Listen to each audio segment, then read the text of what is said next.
مومنو، تم کو جائز نہیں کہ زبردستی عورتوں کے وارث بن جاؤ،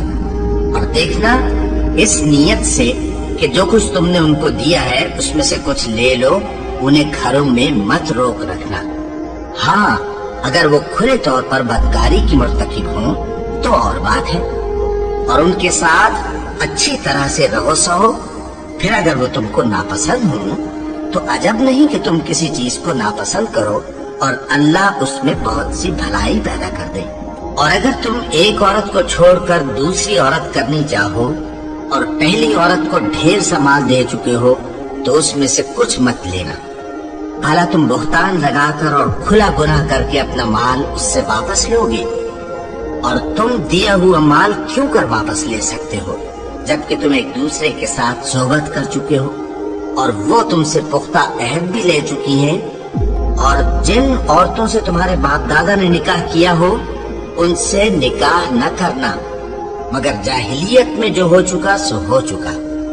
یہ نہایت بے حیائی اور اللہ کی ناخوشی کی بات تھی اور بہت برا دستور تھا۔ تم پر تمہاری مائیں اور بیٹیاں اور بہنیں اور پھوپھیاں اور خالائیں اور بھتیجیاں اور بھانجیاں اور وہ مائیں جنہوں نے تم کو دودھ پلایا ہو اور رضائی بہنیں اور ساسیں حرام کر دی گئی ہیں، اور جن عورتوں سے تم خلوت کر چکے ہو ان کی لڑکیاں جنہیں تم پرورش کرتے ہو وہ بھی تم پر حرام ہے۔ ہاں، اگر ان کے ساتھ تم نے خلوت نہ کی ہو تو ان کی لڑکیوں کے ساتھ نکاح کر لینے میں تم پر کچھ گناہ نہیں، اور تمہارے صلبی بیٹوں کی عورتیں بھی اور دو بہنوں کا اکٹھا کرنا بھی حرام ہے، مگر جو ہو چکا سو ہو چکا۔ بے شک اللہ بخشنے والا ہے،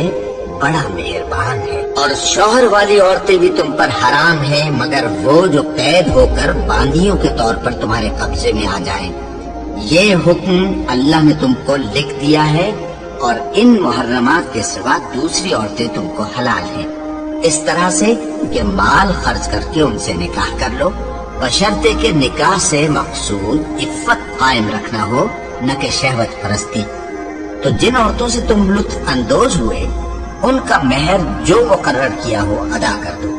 اور اگر مقرر کرنے کے بعد آپس کی رضامندی سے مہر میں کمی بیشی کر لو تو تم پر کچھ گناہ نہیں۔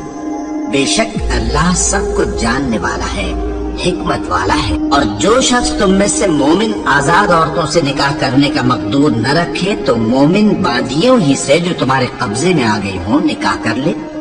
اور اللہ تمہارے ایمان کو اچھی طرح جانتا ہے۔ تم آپس میں ایک دوسرے کے ہم جنس ہو،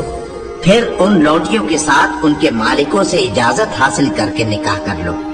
اور دستور کے مطابق ان کا مہر بھی ادا کر دو، بشرطے کہ وہ پاک دامن ہو، نہ ایسی کہ کھلم کھلا بدکاری کریں اور نہ در پردہ دوستی کرنا چاہیں۔ پھر اگر وہ نکاح میں آ کر بدکاری کا ارتکاب کر بیٹھیں تو جو سزا آزاد عورتوں کے لیے ہے اس کی آدھی ان کو دی جائے۔ یہ باندھی کے ساتھ نکاح کرنے کی اجازت اس شخص کو ہے جسے گناہ کر بیٹھنے کا اندیشہ ہو، اور یہ بات کہ صبر کرو تمہارے لیے بہتر ہے، اور اللہ بخشنے والا ہے، مہربان ہے۔